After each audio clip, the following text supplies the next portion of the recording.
All right, we will get started now. So good morning, assuming that you're all in the Western Hemisphere. It's good to see you. Please feel free to take yourselves off mute and speak up at any point in the shir. We don't have that overwhelming a crowd that we can't do this as if it were a live group. So feel free, but otherwise you can also use the chat and we can continue the conversation that way. Okay, so I give this shir the title of Why Does Sefer Vayikra Start Here, which actually assumes something about the Svarim in Chumash. It assumes that the 5 books of Chumash each have an identity. It has a literary structure. There's a reason that Sefer Bereshit begins and ends where it does, that Sefer Shemot begins and ends where it does, Vayikra the same, and so on. This is not actually entirely obvious. Certainly you could think of an alternative that essentially Chumash is an extraordinarily long book and we need to cut it in some way. But that's of course not been the usual way of thinking about it. And it's pretty clear in some of the cases that the Chumashim do have identities. So that's certainly clear in, well, the clearest is probably Dvarim, which is all Moshe's long speeches at the end of his life. Starts with that introduction and it goes till his death. The interesting thing about Devarim is actually not where it begins, but the fact that it doesn't include the Knisa La'aretz. That, of course, not a question just about Devarim, but a question about Chumash in general.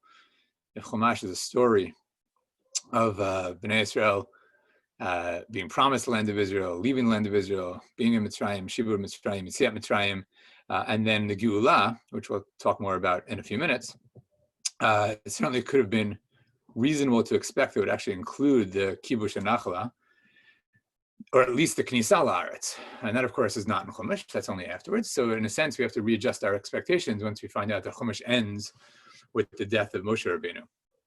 But Devarim clearly has a beginning and an end. That's true for Bereshit as well. And I'm going to put up some slides on the screen.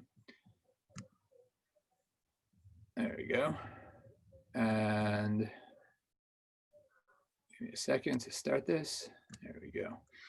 Put up some slides on the screen. The Ramban is the one who first pointed this out.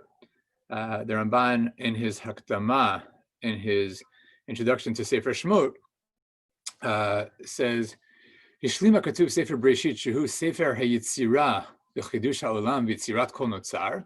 ובמקרה האבות שהם כעניין יצירה לזרע, מפני שכל מקריהם ציורי דברים לרמוז להודיע כל עתיד לבוא להם. So we're finished with the book of creation. Sefer Bereshit is book of creation.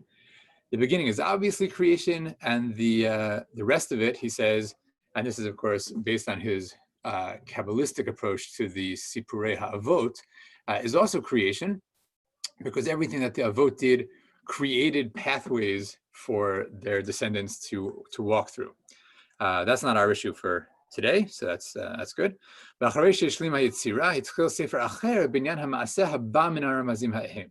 we're going to start another book, which has the identity of explaining what happens because of what the Avot did. And then the Ramban says, as I'm going to paraphrase a little bit, and then we'll look at what he means in a bit of detail. He says, look, this has to be a new book because the beginning of the book actually repeats what we already had in Bereshit Mem Vav. So let's look at that for a second. Sefer Shemot began, Eile Shemot b'nei Yisrael ha'ba'im Mitzrayim et Yaakov Ishu v'Tov ba'u, Reuven, Shimon, Levi, Yehuda, and so on. So this is, of course, the first few psukim in the book of Exodus. And it ends, Vayi kol nefesh yotzei Yaakov shivim nafesh v'yosef hayav Mitzrayim. Now, what the Ramban is just observing is that this is not new information. In fact, just a few prakim earlier, back in Bereshit Mem Vav, we had read, Ve'ele Shemot b'nei Yisrael ha'ba'im Mitzrayim, Yaakov v'anav b'chor Yaakov Reuven. The only additional information here, and is the reason that this paragraph is so much longer than that paragraph at the beginning of Shemot, is because here we have not just the first generation, not just the children of Yaakov, but also the grandchildren. So, Uvnei Reuven, Chanoch v'Falu v'Chatzron v'Charmi, and so on. But you see that it starts exactly the same way, and it ends exactly the same way. Kol hanefesh habal Yaakov Mitzrayim yotzei Yericho milvad neshe bnei Yaakov kol nefesh 66 ubnei Yosef asher yulad lo b'Mitzrayim nefesh shnayim kol hanefesh lebeit Yaakov habal Mitzrayim 70. So the Ramban simply observing that what we have at the beginning of Sefer Shemot is actually just a recap, just a sort of short epitome of a longer paragraph that we had back in Bereshit Mem Vav. So the Ramban's observation, which is clearly on target, then leads him to the conclusion that Sefer Shemot repeats this information because it has to go back and tell the story from the beginning. So in other words, this is a literary point. We don't need this information because it's new information. It's not new information, but it has to be told in Sefer Shemot. And now I'll pick up in this passage on the slide in front of you. Ba'avur ki yiridatam sham hu reshit hagalut ki me'az huchal. Has to tell us that because Sefer Shemot has an identity. It's the book of the Galut, and as I'll say in a second, of the Geulah. In order to be the book of the Galut and Geulah, it has to tell us about the Galut. So even though we already knew that the children of Yaakov were there, and we even knew their numbers, Sefer Shemot has to begin with that because it's the book that tells us the story of the exile and the redemption. Now, where does Sefer Shemot end? And this gets us to the heart of our question of why Vayikra begins where it begins. Ramban says, "V'hinei hagalut einenu nishlam ad yom shuvam el mekomam ve'el ma'alat avotam yashuvu." You can't say that the exile ended until they've returned to their place and to the level of their ancestors. Ukishe yatzu miMitzrayim, afa pishe yatzu mibeit avadim, adayim yichashvu golim. So when they left Egypt, even though they had left the house of slavery, they're still considered exiles. This is not a book, that Ramban's emphasizing. It's not a book of bondage and freedom. It's a book of exile and redemption, galut and geulah, not avdut and chirut. So the fact that they're free already, let's say in Perek Yudalet or Perek Tedvav, that's not the end of the story. It's not a story of going free from slavery. It's a story of being redeemed from exile. They're still in exile. They're still in the wilderness. When they came to Har Sinai, and then they made the Mishkan, and then HaKadosh Baruch Hu returned and caused his Shekhinah to dwell among them. Az shavu el ma'alot avotam, shayasod Eloah ale ohalehem, v'hem hem hamerkava, v'az nechshavu gi'ulim. So here, of course, he uses mystical terms, especially the Merkava and the Sod Eloah, but in any terminology, the point is fairly clear. Once God rests among Bnei Israel, once they have become the chariot, the Merkava that Yechezkel sees in Perek Aleph of Yechezkel, the Merkava that is the chariot of God in so much of the later Kabbalistic literature, Bnei Israel have become the Merkava, and in some sense, the divine presence is actually in or on their tents, as nechshavu gi'ulim, then they are redeemed. And we note that the Ramban has actually dropped one of the criteria that he mentioned earlier for what would be considered redemption. Earlier, he said it would have to be till they return to their ancestors' place and they return to the level of their ancestors. Now he's made it clear that their gi'ulim, as soon as God dwells among them, even though they actually spatially have not gotten to the land of Israel. So this is an important point in the Ramban, that in theory, full spiritual redemption can take place even outside the land of Israel. V'lachein, says the Ramban, nishlam ha-sefer hazeh b'hashlimo inyan ha-mishkan v'yot kvar Hashem maleo to tamid.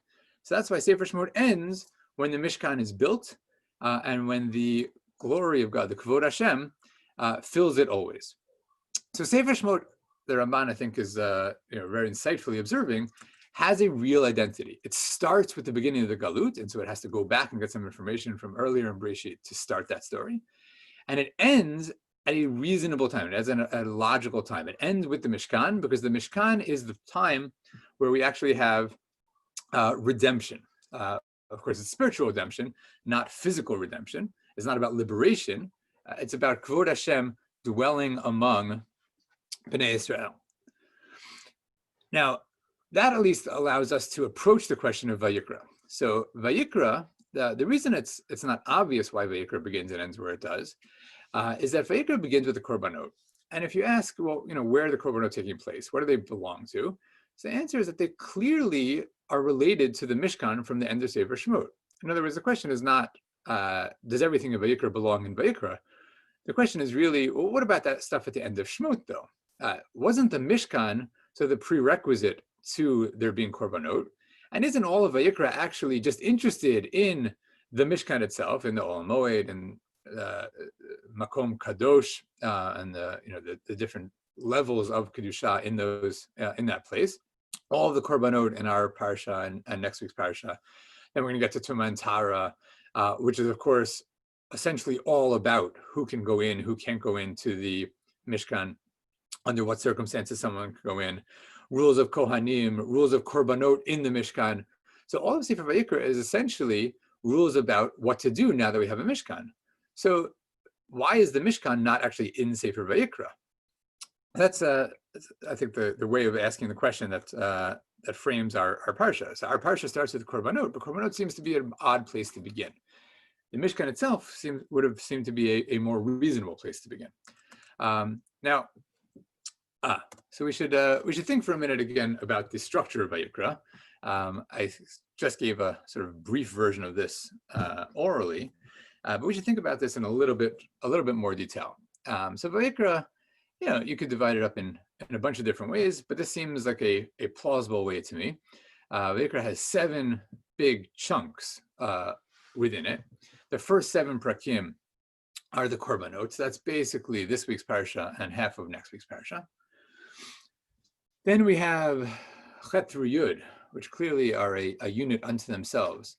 The Chanukata Mishkan, the Chanukata Kohanim, and the Chet of Nadav and Avihu. So that moves from law into narrative. We actually get the description of what happened by Yom HaShmini, of course, Parshat Shmini, and then the story of Nadav and Avihu taking upon themselves to do something that wasn't legislated and the ramifications of that. Then we move back to law, to the laws of Tumah and Tara for another 5 prakim. And Tumah and Tara, again, are intimately related to the Mishkan, Mikdash, and Kodashav. There's a very well-known and I think a very important Rambam at the end of, should have counted, but many, many dozens of prakim describing all the rules of Tumah and Tara. At the end of Hilchot Tumah Ochlen, the Rambam says, all that we've just said about Tumah and Tara is irrelevant to the vast majority of people the vast majority of the time. But most people just never have to worry about whether or not they're Tameh or Tohar. So if you live in, I could say New York, but even if you live in Tiberia, you don't have to worry about Tumah and Tara. The Rambam says the only reason you have to worry about Tumah and Tara is if you want to enter the Mikdash, or if you want to partake of some of the Kodashim, which of course will include things like Truma as well, but only things that have to do with Mikdash v'Kodashav. In other words, Tumah and Tara is really irrelevant, l'chachila irrelevant, to average Jewish life always. It's not just about our lives today, but Jewish life throughout history, and this is the way it was legislated. So the fact that Tumah and Tara is in Vayikra, that's not an accident. That makes perfect sense. That's actually because it's all about access to the Mikdash and the Mishkan. After that, we get Yom Kippurim, which is really a topic for a few weeks from now. But clearly Yom Kippurim is at least an annual, but maybe more than that, opportunity to purify the Mikdash. I say maybe more than that because a number of commentators, both the Gra and Jacob Milgram, have observed that actually in most of Parak Zayin, it never says anything about Yom Kippurim. It's Bezot Yavo Aharon al Kodesh, that Aaron could conceivably come maybe whenever he wants, whenever he feels a need to come to the Kodesh, as long as he does this particular tekes, this particular series of korbanot and other actions. But then the end of the parak says you have to do this once a year. You have to do it on Yom Kippurim. So there's a minimum number of times that one has to do it, but Torah is actually not clear that it has to be only once a year. But in any event, that's the ceremony of purifying the mikdash. And then we turn to the section that's often called the section of kedusha, which involves both kedushat ha'am, the very famous and justifiably famous kedoshim to you, but also things about kedushat kohanim, who kohanim can marry, what they can do, who they can become tamei for, and so on and so forth. Then we have another story in Perek Kav Daled of the Mikalel, and then that leads into the last section of the book, the last three prakim, which are Bahar B'chukotai, which of course are the laws of Shemitah Yovel, but really Avadim, or Avadim included among those, and then the Tochacha at the end. So that I think is actually the hardest part of the book to characterize what those three prakim have in common. But that's sort of overview of the book. Now, there's a really interesting hypothesis that's been floated, and for this, a little bit of background about the Mishkan itself. So again, the Ramban here in his commentary on the beginning of Parsha Truma, beginning of Perek Kaf Hey and Shmot, was the first one to observe that the Mishkan has exactly the same structure as Har Sinai. So first, the observation again. So at Har Sinai, Moshe Rabbeinu alone could go up to the top of the mountain. In the Mishkan, only the Kohen Gadol can go into the Kodesh Kodeshim. Then there's a class of people, the Aaron and a couple other people who were allowed on the slopes of Har Sinai. In the Mishkan, of course, that role is played by the Kohanim, who can go into the Kodesh, but not into the Kodesh Kodeshim. And then in both Har Sinai and the Mishkan, the rest of the people have to stay around, right? Either around the mountain or outside the Olam Moed in the Chatzer and the Mikdash. So the Ramban is the first one to notice this. This is really important for the Ramban because he uses this to object to the claim, which I think is a well-known question, as to whether the Mishkan is lechatchila or whether the Mishkan was actually just a response to Chet HaEgel. So of course, if we're reading the Torah straight, there's no reason to think that the Mishkan is a response to Chet HaEgel. The Mishkan comes in Perek Kaf Hey, Chet HaEgel is not till Lamed Bet. But Rashi, of course, very famously tells us in Mukdam Muchar b'Torah, actually Chet HaEgel came first. And some slightly later philosophical-minded Rishonim did think that the Mishkan may actually not have been necessary had it not been for Chet HaEgel. In other words, in Plan A, Hashem never intended to tell anyone to build a Mishkan. He intended to simply dwell among the people. They would all have a direct relationship with the Kadosh Baruch Hu. However, once he saw that they needed some sort of physical locus for worship, once Chet HaEgel showed him that the sort of idyllic existence in the wilderness would not work, he said, fine, you know what? That's terrible. Let me give you something slightly less terrible. I'll give you a Mishkan, which at least has a hierarchy, at least it has rules, at least it has korbanot, and at least I know that you're directing your worship towards me. So on this version, this understanding, the Mishkan is actually b'diavad as a result of Chet HaEgel. The Ramban's point is that there's actually a deep connection between the Mishkan, not in Chet HaEgel, but the Mishkan and Har Sinai. And he argues that we read the Torah in order. So yesh mukdam muchar b'Torah. And in fact, the significance of the Mishkan having the same structure of Har Sinai is that lichatchila, Hashem's intention was, here, let me show you what Har Sinai looks like once here. And now I'm going to ask you to build a Har Sinai and take it with you everywhere you go. So you're going to build a little portable Har Sinai. You're going to replicate this experience and take it with you throughout the Midbar. So Har Sinai, according to the Ramban, was never meant to be a one-time thing. The plan always was one-time experiences here on the mountain, and then structure your whole camp to replicate this experience with the Kodesh HaKodeshim in the middle, where Moshe's role, played by the Kohen Gadol, only he will have access to that inner sanctum. Then there will be the Kohanim on the mountain, so to speak, in other words, in the Kodesh, and then the people will be around the Olam Moed. And you'll now be able to transport this everywhere you go. So if you ask, like, well, how come we don't know where Har Sinai is? The Ramban's answer is because Har Sinai is wherever you build it. Har Sinai is actually meant to be replicable everywhere that there is the Machane Yisrael. Now, all of that is back in Sefer Shemot, of course. The anthropologist Mary Douglas cited the Ramban and said, you know what? It's not just that spatially the Mishkan is a portable Har Sinai, but she said this structure is actually the secret, or the key, I don't say secret, is actually the key to understanding the structure of Vayikra as well. And this was her drawing of Vayikra. So let me try to explain. Hopefully you're looking at the screen. Try to explain what she did here. She said there are 3 parts of Vayikra. So you see the big part, Parak Aleph through Yud Zayin.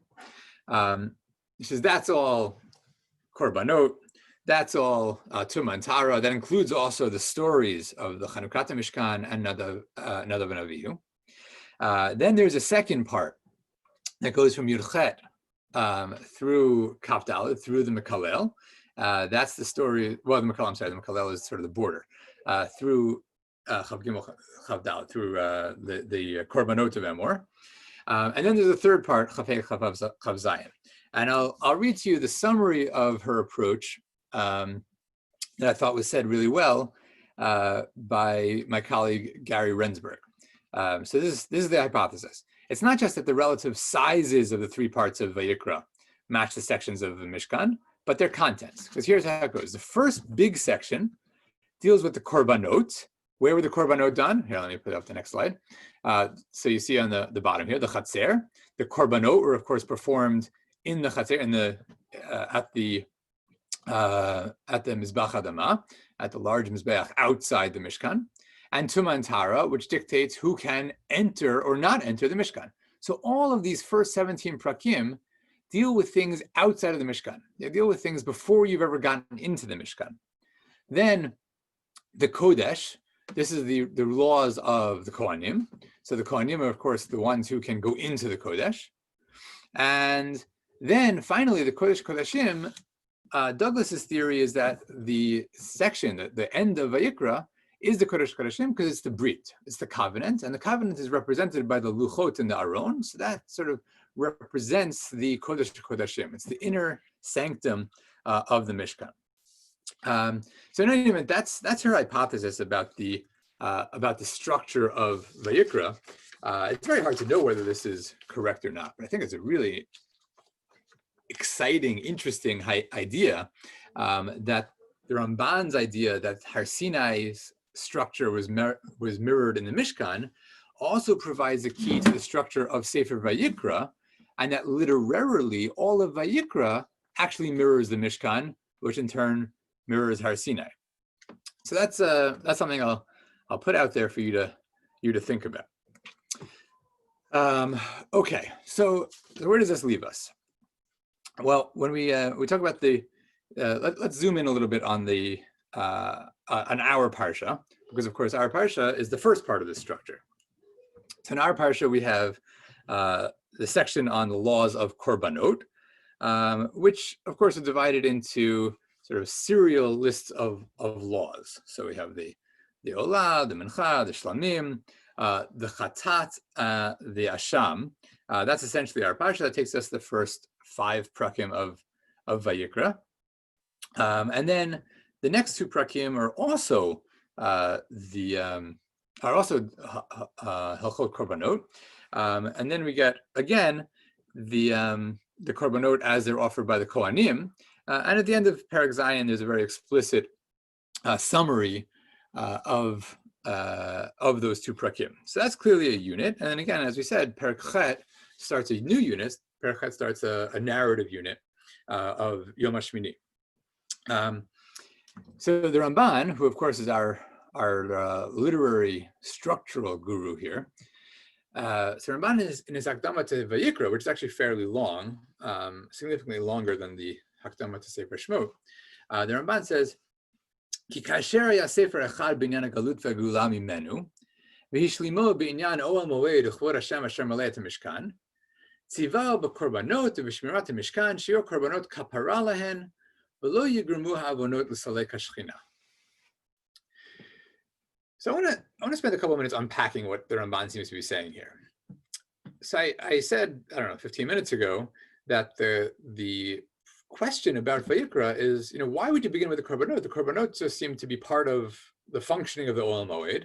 So go back to the Olam Moed, and starting from Perek Chaf Hei and Shmot, that should really be linked with Sefer Vayikra. So everything from Chaf Hei and Shmot till I don't know where exactly, but at least through Perek Zayin and Vayikra should all be together. In other words, here's how to build a Mishkan, here's all the Kalim, here's what to do in the Mishkan, here are the korbanot to do.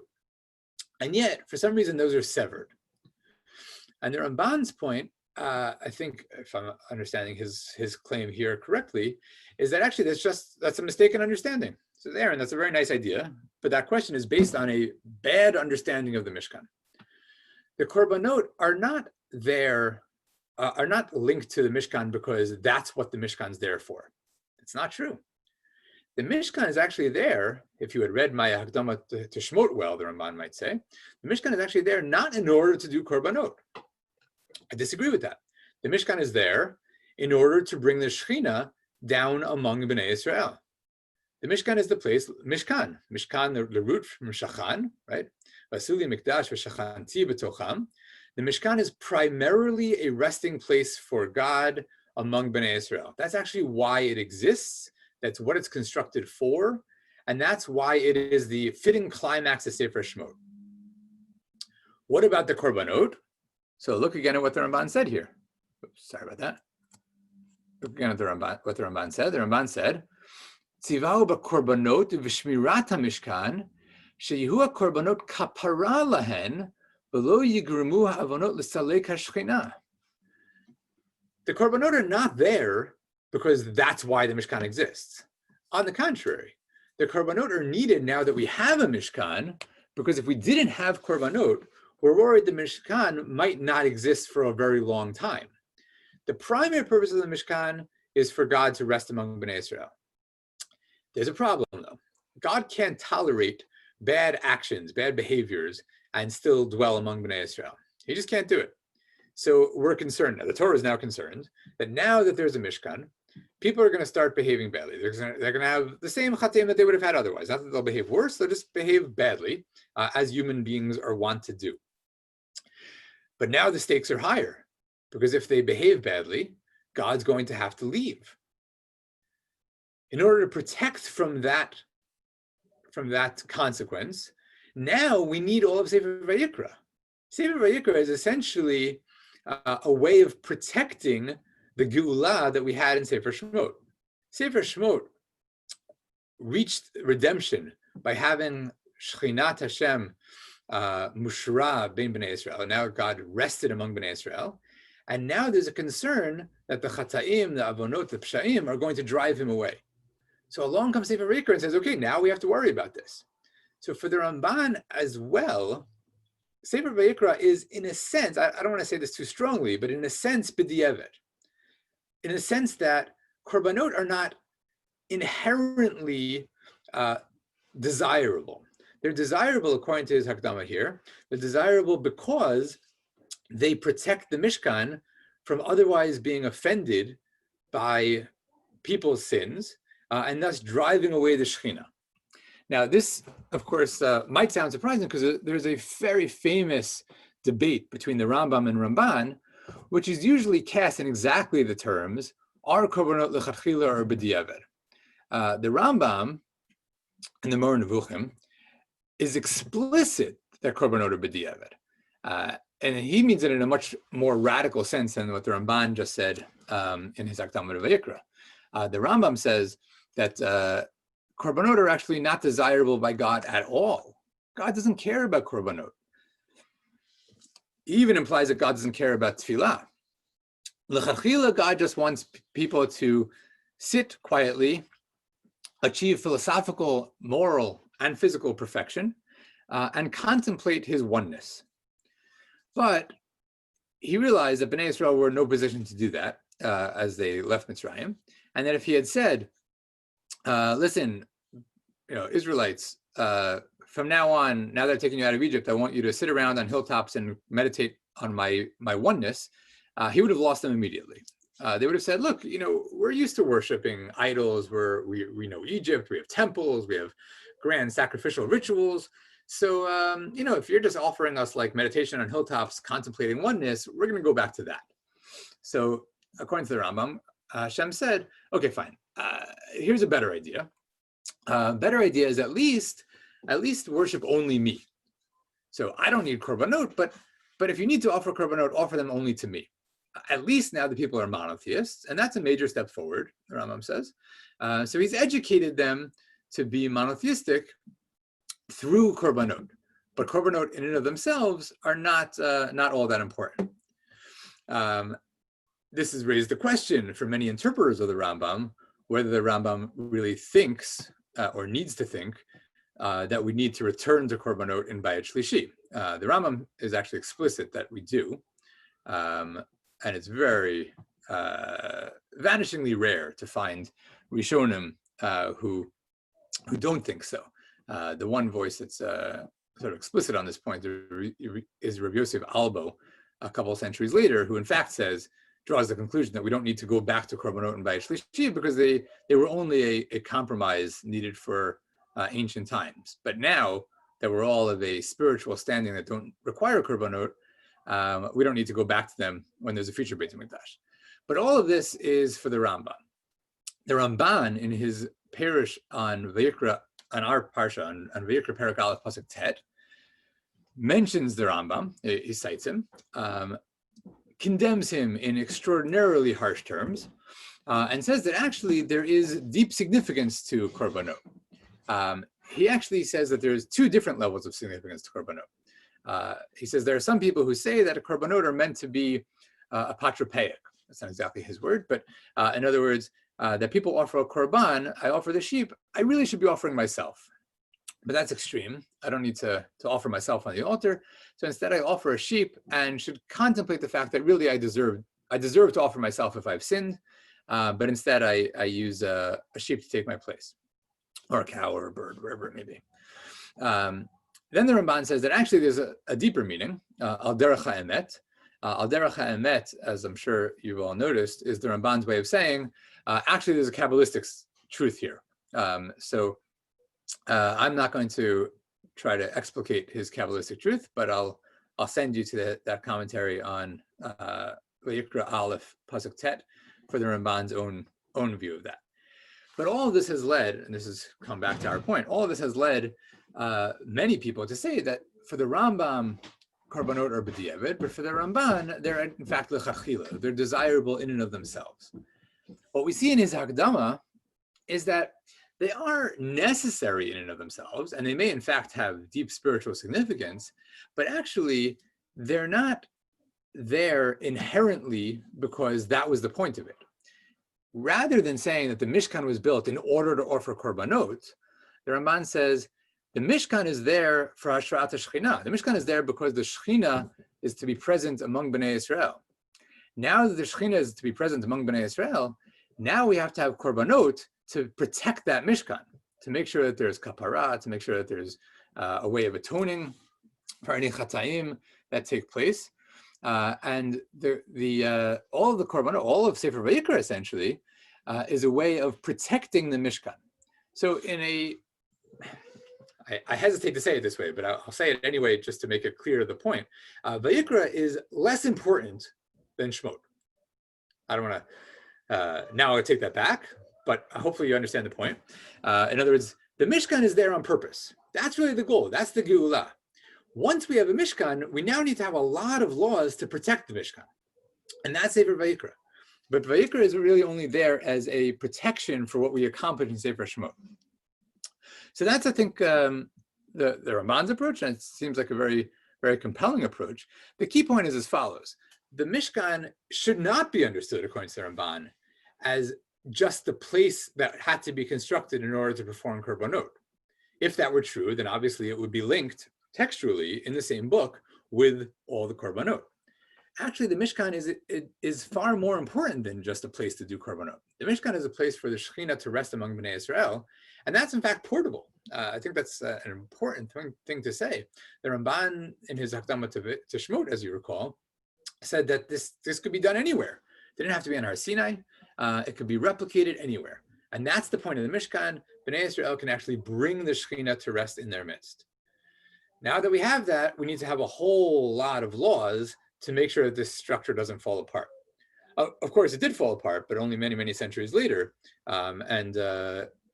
If you think about some of the things that Yechezkel says at the end of his book, he actually says that despite all of these laws, Bnei Israel still were too close. They were encroaching on the Mikdash, and that's why the Beit HaMikdash had to be destroyed eventually. But that's for a later time. Okay. One last point about our Parsha, and this is something that's really crucial for understanding Vayikra more generally, is that it's actually surprising that Torat Kohanim, as Chazal call it, is public. And when I say public, we all know how our Parsha begins. And our Parsha, of course, begins with the most public call possible. So, of course, our Parsha begins not just with the word Vayikra, but Vayikra Moshe Vaydaber Hashem Elav Me'ol Moed Lemor Daber El Bnei Yisrael V'Marta Lehem, and so on. So, in other words, Hashem calls to Moshe and says, "Go speak to Bnei Israel and tell them all the laws of Korbanot, all the laws of Tumah and Tahara." And this is a serious question. You see, my teacher, Professor Jeff Tigay, has a short article about this on a website that's there linked on the bottom. Why are laws for priests included in the Torah? In other words, the Torah is fundamentally a public text. Talmud Torah is meant for everyone. And yet, many of the laws here are not needed by the vast majority of people. Most of us don't need to know the exact rituals for how to do korbanot. Most of us don't need to know the exact laws of who a Kohen can and can't marry. But it's not just that they're in the Torah and so we're sort of eavesdropping on them, like they were directed at the Kohanim, but we're all listening in. It explicitly says, go tell this to all of Bnei Israel. So that's actually a somewhat surprising finding, so a surprising observation. And in fact, in the ancient Near East, we know that there were ritual texts for priests that were not public. They were in the temples, they were consulted by priests, but no one else knew what was in them. Everyone else essentially entrusted the priests with this knowledge and said, you worry about how to control the temple. It's not our job. So Tigay makes the point, and he actually points out that this is in the Sifra as well. So there's a Sifra all the way down in Emor on another on the pasuk that talks about whom Kohanim can marry, and again, Vaydaber Moshe el Aaron ve'el kol Bnei Israel. So Sifra points out, like, why do all Bnei Israel have to know who the Kohanim can marry? And Sifra says, Hisir et Aaron al yedei habanim, ve'et habanim al yedei Israel. Ve'et habanim zeh al yedei zeh. In other words, he's here at habanim al yedei Israel. The point is, the point Sifra makes is that by Moshe telling all of Bnei Israel whom the Kohanim can marry and can't marry, we're actually saying that the Kohanim are responsible. They have to answer to all of Bnei Israel. There is nothing esoteric here. There's nothing secret here. The Kohanim can't go into the Beit HaMikdash and say, we do ritual stuff here. You don't understand it. You don't know what we're supposed to be doing. Don't worry about it. It's in our hands and it'll all be fine. Secrecy is actually not allowed in the Torah, even when it comes to the Mikdash V'Kodeshav. Sefer Vayikra starts by saying, all of Bnei Israel need to know this. Daber el Bnei Israel v'Marta lehem. Tell everyone, here's the laws of the Korbanot. Here's how everyone's going to do Korbanot. And that's a really important point that Tigay develops in that article that was linked on that slide, about the democratization of knowledge starting from the Torah and essentially throughout Jewish history and culture. In Jewish culture, there has always been an ethos that all of knowledge, including the most esoteric knowledge, I should exclude, I guess, Kabbalah from this, but anything that's halachic or agadic, this is out there for everyone to learn. There's no ethos of secrecy. There's no sense that there is a caste of people and only they have access to this knowledge. On the contrary, and the truth is, there's all sorts of historical evidence for this being not just an ideal, but a real existence for Jews, as that that Jews were, on the whole, vastly more literate than populations throughout history. That this extended in pre-modern times even to, not on such a wide scale, but on some scale, to women as well. In Eastern Europe, in the 19th century, the estimates are that 95% of adult men, Jewish adult men, were literate in Hebrew, which is extraordinary. And that's because, of course, virtually every Jewish boy was sent to cheder from age, roughly 4 to 13 or so. Even if they went to be a cobbler from that point on, they were literate.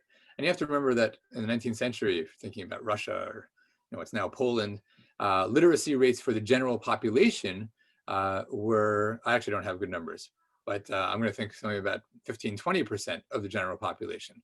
So it's an extraordinary value placed on access to knowledge in Jewish culture. And Antige's point, which again, citing the Sifra, that starts here. That starts right at the beginning of our Parsha, something that we almost would overlook. This sort of conventional, the Be'er B'nai Yisrael v'amarta alehem, that's not conventional. That's actually extraordinary. The fact that Torah Kohanim says that it should be promulgated to the people means that the Kohanim are responsible to the people, as the Sifra said it. He's here at the Kohanim, Etabanim al Yidei Israel. So there's an accountability aspect to this, and there's an education aspect to this, that Torah ought to be spread to all of Bnei Israel and is not in the hands of just a few. And with that, I wish you a Shabbat Shalom. I feel like everything today we should be talking about coronavirus. I have nothing insightful to say about it. So we'll escape into Vayikra a little bit for that. And Shabbat Shalom, all the best, and Chag Kasher Sameach. Shabbat Shalom, Rab. Mr. Thank you. I don't know if it's Rabbi or not. Aaron. But Aaron, okay, thank you for your insights. They were quite interesting. Thank you. Thank you. I never looked at it on that point of view. So now when I read it tomorrow, Mirza Hashem, I will understand it on a higher level. Wonderful. Thank you. That's the highest praise. Thank you. Okay, Shabbat Shalom, and have a Chag Kosher Sameach. Professor Koller? Hello, Moshe. Yeah, hi. I have a question. That literary map sort of structure that you showed us from Mary Douglas or whatever her name was, are there any, you said you were sort of like iffy on whether it really applied here, whether it was like accurate. Are there any instances in Tanakh, I guess, where you would say there is a definite sort of like literary structure that somehow like, maps to like a concept in the theme, like that sort of thing? Are there any instances where you would say that like it's clear in the text? No, I don't know. I don't have a great example of it. No, I think this is a kind of a hypothesis that I haven't seen elsewhere. Got it. Okay. So okay, fine. Really fascinating, but right. yeah, I don't know how to verify it. Some of it she develops in a little bit more detail than I did here. So she actually thinks the narratives, Chet through Yud and Chaf Dalet, are the screens, the masachs between. Oh wow. Okay. So yeah, I mean you can I guess you could have a look at her work, or Gary Rensburg, who I mentioned, wrote about this, and his work is online. You can if you Google something like Gary Rensburg, Mary Douglas, Leviticus, you'll find his article.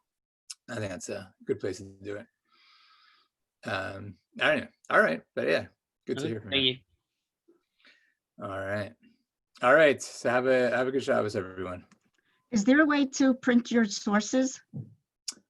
You know what? I can upload the slideshow right now. Hold on a second. I should be able to. And how do I get it? If you're on the chat, I can. Why can't I do this? Maybe only the host can do this. I will have to ask Rabbi Kelman to send it out then.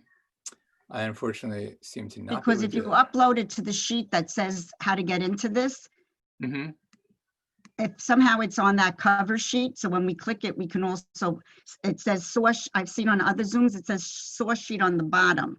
Okay, very good. So I'll send it to Rabbi And then Kelman. we can get it. I don't seem to have a lot of control over this Zoom session.